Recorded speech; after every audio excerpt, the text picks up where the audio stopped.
more till we become worthy of union with you, and help us all to hold fast to Baba's daman till the very end. Avatar Meher Baba ki jai. అవతార్ మెహర్ బాబా కి జై. ప్రీతం మెహర్ బాబా, నీవు ప్రసాదించిన ప్రవచన సారమును గ్రహించవలసిన తీరులో గ్రహించి సదవగాహన చేసుకొని వాటిని మా జీవనములలో ఆపాదించుకొని నిజాయితీ తోడను నిర్మల ప్రేమ తోడను వాటిని ఆచరించులాగును మా అందరినీ ఆశీర్వదించు. అట్టి ఆచరణయుత జీవన శైలిలో జీవించినట్లు మా అందరినీ అనుగ్రహించు. అవతార్ మెహర్ బాబా కి జై. అవతార్ మెహర్ బాబా కి జై. జై. ఈ రోజు కూడా సహజీవనంలో మనందరం పాల్గొనేటట్లు చేసినట్టు ఆ దివ్య ప్రీతమునికి పాదాభివందనాలు అర్పిస్తూ, భగవంతుడు మరియు భగవంతుని ప్రేమించుట అందరికి పేరు చెప్పండి. ఆ పేర 4168లో 3వ పేర. నిన్న నువ్వు నాతో ఏమీ చెప్పకపోయినప్పటికీ నేనంతా గ్రహించగలను అనేటువంటి ఆ పేరాన్ని పూర్తి చేయడం జరిగింది. నెక్స్ట్ 3వ పేర, భగవంతుడు మరియు భగవంతుని ప్రేమించుట చిన్నపిల్లలాట కాదు, ఇది నీవు బాగా అర్థం చేసుకోవాలి. నిజానికి అది బడబాగ్నిపూరితమైన మహాసాగరంలో మునగడం వంటిది. భగవంతుని తప్ప మరి దేనిని కూడా జీసస్ తీవ్రంగా పరిగణించలేదు. తానే పరమాత్ముని అవతారమని, ఆ భగవంతునితో తాను ఒకటై ఉన్నాననే అనుభూతితో భగవంతుని పట్ల మాత్రమే శ్రద్ధ వహించేవాడు. మిగిలిన విషయాలను తేలిగ్గా తీసుకునేవాడు. ఆయన చాలా ఉదారమైన హృదయం గలవాడు. ఈ ఉదార గుణంతోనే జీసస్ ఇతరుల కొరకు సిలువ వేయబడ్డాడు. ఎందుకనగా అతనికి వేరే కోరికలే లేవు. అతడు దేన్ని కోరుకోలేదు. ఇవ్వడమే అతని గుణం. తన జీవితాన్నే ఇచ్చేశాడు. నిజానికి భగవంతుడు కర్మకాండలు, యోగాభ్యాసాలు, ప్రార్థనలు కోరడు. ఆయనకు కావలసింది ప్రేమ మాత్రమే. ఆ ప్రేమ ఆయనలో నిన్ను నువ్వు మర్చిపోయేలా చేస్తుంది. అన్ని విధానాలు, ఇజమ్స్ ఒక్కటే. భగవంతుని ప్రేమించి భగవంతుని వైపో. అది మతాచారాలను ఆచరించడం ద్వారా సాధ్యపడదు.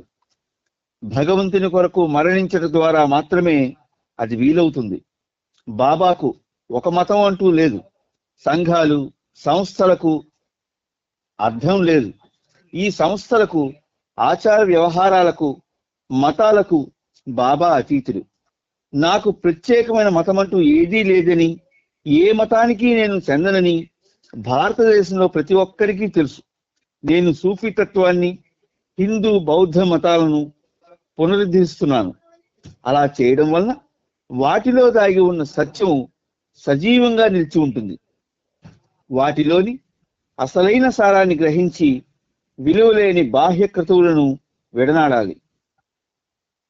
జీసస్ తన శిష్యులతో ఏం చెప్పాడో మీకు తెలుసా?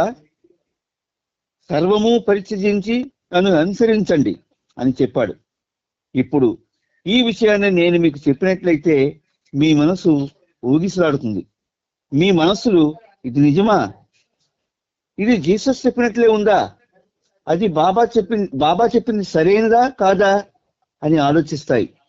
అందువలన మీరు ఎవరినైతే జీసస్ వలె సత్యస్వరూపుడని భావిస్తున్నారో అట్టి వాణిని హృదయపూర్వకంగా అనుసరించాలని మీరు సిద్ధపడే వరకు మీరు ఎవరికీ అంకితం కాకుండా ఉండడమే మంచిది. మీ అంతర్వాణిని అనుసరిస్తూ వెళ్ళండి. ఎవ్వరితోనూ పని లేదు, చివరికి బాబాతో కూడా. కానీ బాబాకు సంపూర్ణంగా అంకితం అవ్వగలరా? మీ అంతరాత్మను ప్రశ్నించుకోండి. ఈ విషయంలో పరిపూర్ణమైన నిజాయితీతో ఉండండి. నోరీనా, ఎలిజబెత్, ఐవీ జ్యూస్ల వలె మీరు నాకు నిండు హృదయంతో సర్వసమర్పణ కాగలరా? వేరొకరి ప్రమేయం లేకుండా ఎవరికి వారే సమాధానం రాబట్టుకోండి. నీ భర్తకు బాధ కలిగించాలనే ఆలోచన నీ మనసులో ఒక క్షణమైనా రానివ్వకు. నీవు బాబాకు హృదయపూర్వకంగా సర్వసమర్పణ అవడం నీ భర్తకు నచ్చకపోతే నువ్వు అలా చేయకూడదు. ప్రతి ఒక్కరూ భగవంతుడే. అందులో కొత్త విషయం ఏముంది? ఏమైనా గాని అతన్ని సంతోషపరచమని, దేని గురించి అతన్ని వదిలిపెట్టదని నా సలహా. హృదయపూర్వకంగా నీవు బాబాని ప్రేమిస్తున్నట్లయితే భగవంతుడిని ఎలా ప్రేమించాలో నీకు తెలుస్తుంది. అంతవరకు నేను చెప్పగలను. నీ హృదయంలో బాబాను అధికాధికంగా ప్రేమించు. వీలైతే కొత్త సూఫీ విధానాన్ని ఆచరించు. అలా ఆచరించలేకపోతే విచారించాల్సిన అవసరమేమీ లేదు. నన్ను నీ హృదయంలో ప్రేమించు. నీ భర్త ఆనందంగా ఉండేలా చూడు. భగవంతుడిని నీవు ఎలా ప్రేమించాలో ఆ భగవంతుడే చూసుకుంటాడు. ఇప్పుడు నేను చెప్పిన విషయాలన్నీ గుర్తుంచుకొని అలా నడుచుకో.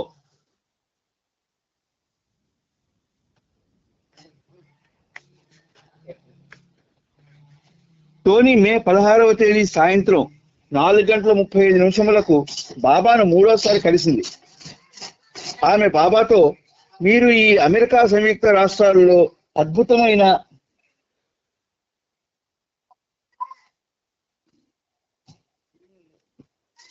అసామాన్యమైన కార్యక్రమం చేపట్టబోతున్నారని నా భావన అంది. బాబా ఆమెకు సమాధానమిస్తూ, ఈరోజు ప్రపంచ దేశాలన్నిటికంటే అమెరికా భౌతిక పరంగా చాలా ముందంజలో ఉంది. అమెరికాని మేల్కొల్పినట్లయితే ప్రపంచాన్ని ఆధ్యాత్మిక పదంలో ముందుకు నడిపించగలిగే అవకాశాలు అమెరికాకు అనంతంగా ఉంటాయి అన్నారు.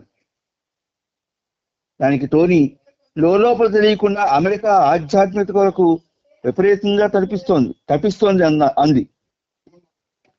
బాబా ఆ మాటలకు స్పందిస్తూ ఇలా అన్నారు, ఆధ్యాత్మికతను మేలుకొల్పడానికి ప్రేమ అవసరం.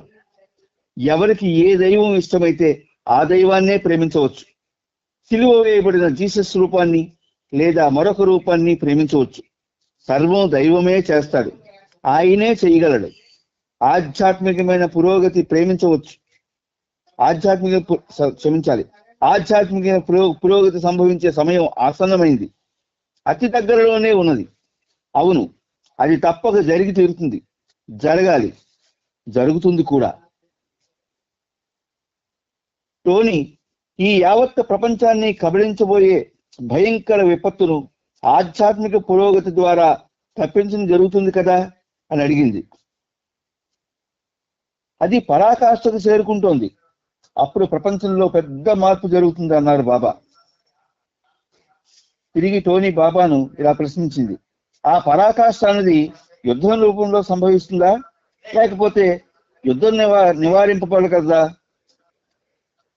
దానికి బాబా ఇలా సమాధానం ఇచ్చారు, దాని గురించి నాకు అంతా తెలుసు, కానీ ఒక విషయం మాత్రం నిశ్చయం, అమెరికా ఈ ప్రపంచాన్ని ఆధ్యాత్మిక పదం వైపు నడిపిస్తుందనేది మాత్రం ఖాయం అని సమాధానం ఇచ్చారు. ఆ భయంకర ఉత్పాతానికి భగవత్ ప్రేమికులే బలి అవుతారు అంటూ టోనీ చెప్పడం మొదలు పెట్టగానే బాబా, సత్యానికి పరాజయం ఉండదు, భగవత్ ప్రేమికులు త్వరలో విజయం సాధిస్తారు. నిన్ను నేను ఒక నిజమైన ప్రేమికురాలిగా గమనిస్తున్నాను, నాకు చాలా సంతోషంగా ఉంది అన్నారు. టోనీ ఇంకా బాబాతో సంభాషణ కొనసాగిస్తూ, దురదృష్టవశాత్తు ఈ దేశంలో ఆధ్యాత్మిక జరగడం లేదు, నీతి నియమాల గురించి కూడా యువతకు విద్యాబోధన జరగడం లేదు అన్నది. దానికి బాబా, అవును, కానీ ఒకరోజు తప్పక వస్తుందని నమ్ము. ఇప్పుడు భగవంతుని గురించి ఏమీ తెలియని ఈ యువతే ఒకనాడు ఆయన గురించి తప్పక తెలుసుకుంటారు. ఎప్పుడూ తింటూ త్రాగుతూ వినోదిస్తూ విచ్చలవిడిగా జీవితం గడుపుతున్న ఈ యువత జీవితాలలో ఏదో ఒకనాడు విఘాతం ఏర్పడి భగవంతుణ్ణి ప్రేమించడమే నిజమైన జీవితం అని తెలుసుకుంటారు. మే 17వ తేదీ శనివారం ఉదయం 7 గంటల నుండి రాత్రి 7 గంటల వరకు బార్నలో జరిగే బహిరంగ దర్శన కార్యక్రమం ప్రారంభమైంది. సుమారు 700 మంది హాజరయ్యారు. వారిలో చాలా మంది మిక్టన్ బ్రిడ్జ్ గ్రామంలోని వారు, మరికొంతమంది దూరం నుండి వచ్చిన వారు ఉన్నారు. బాబాకు కుడివైపున ఎలిజబెత్ కూర్చుని ఉంది. అక్కడకు వచ్చిన ప్రతి వారిని తన వద్దకు వచ్చి తన చేతిని స్పృశించి ముందుకు వెళ్లాలని బాబా ఆదేశించారు. ఎలిజబెత్, వారంతా అంత త్వరగా నీ వద్ద నుండి ముందుకు వెళ్ళిపోతుంటే వారికి మీ సహాయం ఎలా ఉంటుంది అని బాబాని అడిగింది. దానికి బాబా, వీరంతా ఇక్కడే ఎక్కువసేపు ఉండిపోయినట్లయితే వారి మనసులు పనిచేయడం ప్రారంభిస్తాయి. నేను వారి హృదయాలను తాకాలనుకుంటున్నాను అని సమాధానం ఇచ్చారు. బాబా దర్శన కార్యక్రమం జరుగుతున్న బార్న్లోని ప్రవేశ ద్వారం వద్ద నిలబడి ఉన్న ఫిలిస్ ఫ్రెడరిక్ చేతిలో బాబా సందేశాలు ముద్రింపబడిన కరపత్రాలు ఉన్నాయి. అందులో మౌనం, మహిమలు మొదలైన వాటి గురించి వివరించబడింది. లోనికి వచ్చే వారందరికీ వాటిని ఆమె పంచిపెడుతోంది. ఆమె ఆ సందర్భాన్ని గుర్తు తెచ్చుకుంటూ ఇలా చెప్పింది: బాబాను కలిసిన తరువాత చాలా మంది వెక్కి వెక్కి విలపించేవారు. ఆ తేజోమైన దర్శనంతో కొందరు దిగ్భ్రాంతికి లోనయ్యేవారు. వీరిలో ప్రతి ఒక్కరికి పరిసరాల స్పృహ లేకుండా పోయేది. స్థానికంగా ఉన్న ఆఫ్రికా అమెరికన్స్ తో కలిపి సుమారు 1000 మందికి పైగా ఆహ్వానించడం జరిగింది. అక్కడ హాజరైన వారందరూ ఒక విషయాన్ని గమనించారు. నల్లజాతి వారైనా లోనికి ప్రవేశిస్తుంటే మాత్రం బాబా తన కూర్చున్న చోటు నుండి నిలబడి వారిని పలకరించడానికి అన్నట్లు ముందుకు వచ్చేవారు. ఈ సందర్భంలో ఒక నల్లజాతి స్త్రీ బాబాను తొలిసారి దర్శించుకుంది. ఆమె న్యూయార్క్ నుండి వచ్చిన బెరిల్ విలియమ్స్. 1951 సంవత్సరంలో తన స్నేహితురాలైన ఫిలిస్ ఫ్రెడరిక్ ద్వారా ఆమె మొట్టమొదటిసారి బాబాను గురించి విన్నది. ఫిలిస్ ఒకసారి ఆమెను కార్నేజీ హాల్లో బాబా గురించి నొరీనా ఇచ్చే ఉపన్యాసాన్ని వినడానికి రమ్మని ఆహ్వానించింది. ఆ ప్రసంగం దైవీ ప్రేమయే అన్ని సమస్యలకు పరిష్కారం, divine love is the solution అనే విషయంపై జరిగింది. బెరిల్ ఎప్పుడు ఆధ్యాత్మిక విషయాల పట్ల ఆసక్తి కలిగి ఉండేది. అందువల్ల నొరీనా ఉపన్యాసం ఆమెను బాగా ఆకర్షించింది. బాబా అమెరికా త్వరలో వస్తారని, ఆయన రాక గురించి తెలియాలనుకున్న వారు వారి పేరు, చిరునామా వ్రాసి వెళ్ళవలసిందిగా సమావేశానికి వచ్చిన ప్రేక్షకులందరికీ సూచించారు. బెరిల్ తన పేరు, చిరునామా రాసి ఇచ్చింది. మే 17వ తేదీ బార్న్లో బాబాను తొలిసారిగా కలిసిన బెరిల్ విలియమ్స్ ఆ సమావేశాన్ని ఇలా వివరించింది: నా కొరకు డేలియా తలుపు తెరిచింది. లోనికి అడుగుపెట్టిన నాకు బాబా, ఈమె పేరు బెరిల్ అన్న డేలియా మాటలు వినిపించాయి. నేను సంశయిస్తూ లోనికి అడుగు పెడుతుండగా బాబా తన కూర్చున్న కుర్చీ నుండి పైకి లేచి నా కొరకు 2 చేతులు చాచి నిలబడ్డారు. కొంతసేపటికి తర్వాత నేను తెలుసుకున్నది ఏమిటంటే, ఎలాగైతేనే చివరకు నా సొంత గూటికి చేరుకున్నాననే సంతోషంలో నేను నా ప్రీతమని భుజంపై వాలి రోధిస్తున్నానని, నన్ను స్వాగతించడంలోనే నేనెవరికి చెందినదానను అన్న విషయాలపై ఎటువంటి సందేహాలకు తావు లేకుండా చేశారు బాబా. నన్ను బాబాయే తన చెంతకు రప్పించారన్న విషయం నాలో చెరగని ముద్ర వేసింది. ముఖ్యంగా సమావేశం జరుగుతుండగా బాబా ఆది సీనియర్ వైపు తిరిగి తన అక్షర ఫలకంపై ఈమె దీనికి అర్హురాలు అని చూపించగా నేను ఆనందంగా తల ఊపాను. అంతేగాక ఆ ఆనందంలో మందమతిని ఏవేవో వాగేశాను. నేనేం చేయాలని ఆయన కోరుకుంటున్నారో వాటి గురించి నాకు కొన్ని సూచనలు ఇచ్చిన తరువాత బాబా సూటిగా నా హృదయపు లోతుల్లోకి చూసి నాకు ఒక సాధారణమైన ఆదేశాన్ని ఇచ్చారు: సర్వం నాకు వదిలిపెట్టు. ఇది ఎంతో చిన్న విషయమే, కానీ తలబిరుసు ఉన్న వాళ్లకు ఇది ఎంతో కష్టమైన పని. అయినా కూడా నా హృదయంలో నుండి ఎంతో భారాన్ని తొలగిస్తున్నట్లుగా అనుభూతి చెందాను. ఆశ్చర్యకరమైన విషయం ఏమిటంటే, అప్పటి వరకు అంతటి భారాన్ని మోస్తున్నట్లు కూడా నాకు తెలియదు. మనిషి తనకు తాను ప్రశాంతతను పొందడం అంటే ఏమిటో అప్పుడు నాకు అర్థమైంది. న్యూజెర్సీ నుంచి వచ్చిన 37 సంవత్సరాల వయసు గల హెరాల్డ్ జస్టిస్ రడ్ మే 17వ తేదీన బాబాతో జరిపిన తన తొలి సమావేశాన్ని ఇలా వివరించాడు: నా భార్య వర్జీనియాతో కలిసి నేను న్యూజెర్సీ నుంచి రాత్రంతా కారులో ప్రయాణించి మెట్రిల్ బీచ్ చేరుకున్నాను. ప్రీతం మెహర్ బాబా గురించి నా భార్యకి ఎంత మాత్రం తెలియదు. బాబాతో నా తొలి సమావేశం చిరస్మరణీయము, అత్యంత ప్రాధాన్యత కలిగినది. డేలియా నన్ను బార్న్ ఆ పేరు పిలవగానే వాలు కుర్చీలో సుఖాసీనులై ఉన్న మెహర్ బాబా వెంటనే లేచి నిలబడి నా కొరకు వేచి ఉన్నారు. ఒక గురువు గురించి గాని గురువుల గురించి గాని ముందుగా నేను ఏర్పరచుకున్న అభిప్రాయాలు, అజ్ఞానంతో కూడిన తలంపులు నాలో చాలా ఉన్నాయి. నా పూర్వరంగం దివ్య జ్ఞానానికి ఫిలాసఫీ సంబంధించినది. నా మనసంతా గురువుల ఉపదేశాలతో నిండి ఉంది. వారు చూపించిన మార్గాలను అనుసరించి ఎటూ చేరలేక భ్రష్టుడనై ఉన్నాను. అందువలన నేను ప్రీతమ బాబా కళ్ళల్లోకి సూటిగా చూసి ఆయన సరైన గురువా కాదా అని నేనే స్వయంగా తెలుసుకోవాలనుకున్నాను. నేను ఆయన్ను సమీపించగానే ఆయన తన రెండు చేతులతో నన్ను చుట్టేశారు. అంటే నేను ఒక చంటి బిడ్డ వలె ఏడుస్తున్నట్లు నాకు అర్థమైంది. బాబా మాత్రం చాలా సంతోషంగా ఉన్నారు. ఆయన తన అక్షర ఫలకంపై ఇతడు బాబాను అధికంగా ప్రేమిస్తున్నట్లు ఇతనికి తెలియజెప్పండి అని సూచించారు. ఇది విన్న నాకు చాలా ఆనందం కలిగింది. బాబా కూడా అతన్ని మరింత అధికంగా ప్రేమిస్తున్నారని కూడా చెప్పండి అని బాబా సూచించారు. ఇది విన్న నాకు మరింత ఎక్కువ ఆనందం కలిగింది.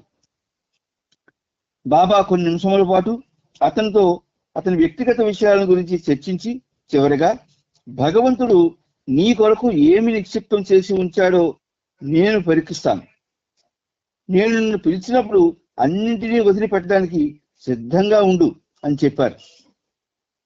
ఆ రోజు బాబాను కలిసి దర్శించిన వారిలో మార్గరెట్ క్రాస్ట్ నృత్య కళాకారుల బృందంలోని బార్బారా మేహోన్, ఎల్లా మెస్సే, మార్టిన్ గేవర్స్ మొదలైన వారు ఉన్నారు. ఆనాటి విషయాన్ని గుర్తు తెచ్చుకున్న బార్బారా వివరణ ఇలా ఉంది. బాబా బార్నులో ఎప్పుడూ కూర్చునే స్థలంలోనే కూర్చుని ఉన్నారు. ధవళ వస్త్రాలు ధరించారు. ఆయన కురులు కిందకు జాలువారుతున్నాయి. నేను ఊహించిన దానికంటే ఆయన వయస్సులో చిన్నగానే ఉన్నారు. ఆయన ముఖంపై చిరునవ్వు మెరుస్తూ ఉల్లాసంగా ఉన్నారు. నా భావాలు ఎలా ఉన్నాయంటే, ముఖ్యంగా నేను ముద్దుబారిపోయాను. సిగ్గుతో నా గొంతు మోగబోయింది. అక్కడ నాకు మాట్లాడడానికి ఏమీ లేదనిపించింది. గత 2 సంవత్సరాలుగా బాబా గురించి ఆలోచించి నిర్ణయించుకున్నాను. ఆయన పరమాత్ముడైనప్పుడు, మనందరిలోనూ ఆ పరమాత్మే ఉన్నప్పుడు అక్కడ అడగడానికి కానీ చెప్పడానికి కానీ ఏమీ ఉండదు. నేను బాబాకు ఖచ్చితంగా తెలిసే ఉంటానన్నది నా ప్రగాఢమైన భావన. అలాగే నాలోని ఆలోచనలు, భావనలు కూడా ఆయనకు తెలిసే ఉంటాయని నేను అనుకున్నాను. ఆయన మనల్ని ప్రేమిస్తున్నారని, మన కొరకు బాధలను అనుభవిస్తున్నానని బాబా చెప్పారు. మేమిక్కడికి వచ్చేందుకు మేము చేసిన త్యాగాలు కూడా తనకు తెలుసునని చెప్పారు. ఇదంతా గంభీరమైన విషయంగా కనిపిస్తున్నా ఆయన కన్నులు నవ్వుతున్నాయి. వాటి నుండి ఆర్ద్రత, ప్రేమ తొంగి చూస్తున్నాయి. ఆండ్రూ మూర్ 38 సంవత్సరాలు అనే వ్యక్తి వాషింగ్టన్ డీసీలోని జాతీయ వైమానిక సంస్థలోని డిజైన్ డ్రాఫ్ట్స్మెన్ గా ఉద్యోగం చేశాడు. ఆయన భార్య పెగ్గీ మూర్ 54 ఒక ప్రత్యేకమైన రీతిలో తల వెంట్రుకలను అలంకరించే సెలూన్ నడిపింది. వారిద్దరూ 1940 దశకం ఆరంభంలో బాబా గురించి ఐవీ జ్యూస్ ద్వారా విన్నారు. సూఫీ బోధకులుగా మారారు. నిజానికి పెగ్గీ 1931 సంవత్సరంలో ఒక వార్తాపత్రికలో బాబా ఫోటోను చూసింది. అప్పుడు ఆమె తన తల్లితో, ఏదో ఒక రోజు ఈ పత్రికలో ప్రచురితమైన ఫోటోలోని వ్యక్తిని కలుస్తాను అంది. మే 17వ తేదీన వారిద్దరూ చర్చికి వెళుతున్నట్లుగా చక్కని దుస్తులు ధరించి సెంటర్కు వచ్చారు. ఆండీ ఒక జాకెట్ ను, నెక్ టైని ధరించాడు. పెగ్గి చాలా అందమైన దుస్తులు ధరించింది. బాబాను కలుసుకునేందుకు వచ్చిన వీరిద్దరూ బార్న్ బయట వేచి ఉన్నారు. ఆండీ ఎటువంటి భయం లేకుండా నిబ్బరంగా ఉన్నాడు. బార్నులోనికి రమ్మని మొదటగా పెగ్గీకి పిలుపు వచ్చింది. ఆమె భగవంతుని దగ్గరకు చేరేందుకు నేను ఒక ఆత్మకు సహాయం చేశానని తలుచుకుంటూనే తలుచుకుంటేనే నాకు చాలా ఆనందంగా ఉంటుంది అని ఆండీతో తరచు అనేది. పెగ్గి బాబా దగ్గరకు వెళ్ళగానే బాబా ఆమెతో, నా వద్దకు నీవు చాలా ఆత్మలనే తీసుకొచ్చావు అన్నారు. పెగ్గిని ఆనందపరిచే మాటలు ఇంతకంటే ఏముంటాయి? ఆమె అంతరంగంలోని తపనకు ఇంతకు మించి దివ్యమైన నిదర్శనం ఇంకేం కావాలి? అమృత తెలియమైన బాబా మాటలు ఆమెకు సర్వస్వమయ్యాయి. తర్వాత లోపలికి రమ్మని ఆండీకి పిలుపు వచ్చింది. అతని మాటల్లో, నేను బార్నులోకి ప్రవేశించగానే అక్కడ కుర్చీలో కూర్చుని ఉన్న బాబాను చూశాను. బాబా తప్ప ఆ గదిలో నాకెవరూ కనిపించలేదు. ఆయన అందానికి పరవశించిపోయి ఆయన వద్దకు పరుగులు చేరుకున్నాను. నా బాహువుల్లో ఆయన బంధించాను. నా బిగి కౌగిలితో బాబా పోతారేమో అని పెగ్గి భయపడినట్లుగా తర్వాత నాకు తెలియజేసింది. నా కౌగిలింతలో బాబా నాకు బాగా దగ్గరగా వచ్చారు. మా ముఖాల మధ్య కొన్ని అంగుళాల దూరమే ఉంది. నేను ఆయన కళ్ళల్లోకి కళ్ళు పెట్టి చూశాను. చాలా హాయిగా అనిపించింది. ఆ క్షణంలో నాలో కలిగిన భావాలను వర్ణించడం కష్టమే. ఎందుకంటే నా వర్ణన నా భావాలకు సరిపోదేమో అనిపిస్తోంది. నేను చిన్న బాలునిగా ఉన్నప్పుడు దారి తప్పిన అనుభవాన్ని పొందాను. ఇంచుమించు మా ఇంటి పరిసరాల్లోనే ఉన్నాననిపిస్తుంది. కానీ ఇంటికి దారి తెలియడం లేదు. చీకటి పడుతున్నందున నాకు చాలా భయం వేసింది. నా ఇంటికి దారి కనబడడం లేదు. భయంతో వణికిపోతున్నాను. నేను అలా నడుస్తుండగా ఆ దారిలో కారు వెళ్ళిన గుర్తులు కనిపించాయి. వెంటనే మా ఇంటికి దారి గుర్తుకు వచ్చింది. నేను ఏడుపు ఆపేశాను. ఇక నా ఇంటికి వెళ్ళి నా సొంత పక్క మీద పడుకోగలుగుతానని అనుకోగలిగాను. ఆ భావన కలగ్గానే మనస్సులోని ఆందోళన తొలగిపోయింది. ఎంతో సంతోషంగా అనిపించింది. సరిగ్గా అటువంటి ఉపశమనాన్ని బాబా కౌగిలిలో నేను మళ్ళీ అనుభూతి చెందాను. ఇది నేను నా ఇంటికి చేరుకోవడమే కాదు, నిజానికి నా జీవన సాగరంలో చేరుకున్న నౌకాశ్రయమే, అనగా నా జీవిత గమ్యమే అనిపించింది. అంతేకాదు, నాకు ఆశ్రయం ఇచ్చే నిలయమే ఇదని అనిపించింది. ఆ ఆలింగనంలో అటువంటి గొప్ప హాయిని పొందుతూ నేను ఆయన కళ్ళలోకి సూటిగా చూశాను. మండలి వారు, అతడు బాబాను అమితంగా ప్రేమిస్తున్నాడు అనడం విన్నాను. ఇది విన్నాక నాకు బాహ్య స్పృహ వచ్చి నిజంగా నేను బాబాని అమితంగా ప్రేమిస్తున్న సంగతి గుర్తుకు వచ్చింది. ఆ విషయాన్ని నా హృదయం కూడా నాకు చెప్పడం జరిగింది. కానీ మండలి వారి మాటలు నా చెవిని పడ్డాక మాత్రమే ఆ విషయం నిజమని నాకు తెలిసింది. అప్పుడే దుఃఖం తన్నుకొచ్చింది. నేనెంత సంతోషంగా ఉన్నానంటే ఇక నా ఏడుపును ఆపుకోలేకపోయాను. బాబా అతన్ని అమితంగా ప్రేమిస్తున్నాడు అని బాబా అన్నారు. ఆ తర్వాత వీరిద్దరూ వారి ప్రభువుకు నిండు హృదయంతో సంపూర్ణంగా అంకితమైన భావనతో వాషింగ్టన్ డీసీకి వెళ్ళిపోయారు. ఆ రోజు ఆకాశం నిండా కారు మేఘాలు అలుముకున్నాయి. బాబా బారులో దర్శన కార్యక్రమం ముగిసిన తర్వాత అతిథి గృహానికి వెళ్ళి అక్కడ స్త్రీ మండలి వారిని కలిశారు. బాబా కారు దిగి నేల మీద అడుగు పెట్టగానే అక్కడున్న సరస్సులో ఒక పెద్ద భయంకరమైన వెలుగుతో పిడుగుపడింది. వెంటనే వర్షం ప్రారంభమైంది. ఫిల్లిస్ ఆనాటి ఆ సంఘటనను గుర్తుకు తెచ్చుకుంటూ ఇలా చెప్పింది. ఆ రోజు బాబా తన పని దర్శన కార్యక్రమం ముగిసేంత వరకు తుఫాన్ రాకని అదిమపెట్టి ఉంచినట్లు, కార్యక్రమం ముగిసిన వెంటనే బాబా ఒక మీటను నొక్కడం ద్వారా వర్షం కురిసేందుకు అనుమతించారా అన్నట్లుగా తుఫాను మొదలైంది. ఐవి జ్యూస్, చార్మియాన్, వీడ్కోలు చెప్పి బయలుదేరి వెళ్లే ముందు అతిథి గృహానికి వచ్చారు. బాబా వారితో బార్నులో గడిచిన ఈ రోజు గురించి ప్రజలు 1000 ఏళ్ల వరకు కూడా పాటలుగా పాడుకుంటారు. కానీ మీరు ఈ రోజున స్వయంగా ఈ మహత్తర కార్యక్రమంలో పాల్గొని కూడా దీని ప్రాశస్త్యాన్ని పరిపూర్ణంగా ఆస్వాదించలేని స్థితిలో ఉన్నారు అన్నారు.